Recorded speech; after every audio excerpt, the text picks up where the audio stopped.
My first day at school story. Hello, my name is Tom.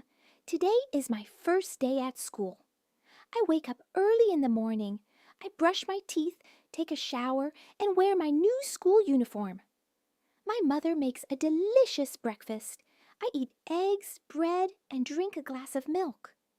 Then my father takes me to school.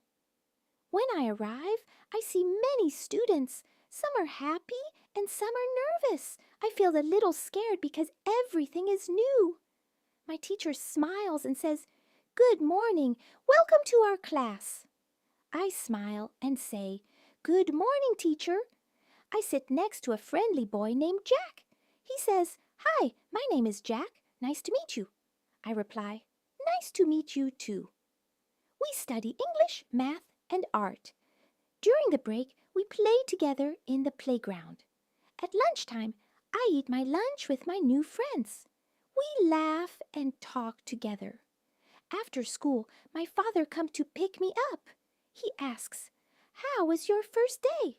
I answer, "It was wonderful. I made new friends, learned many things, and I can't wait to come back tomorrow." My first day at school becomes a happy memory.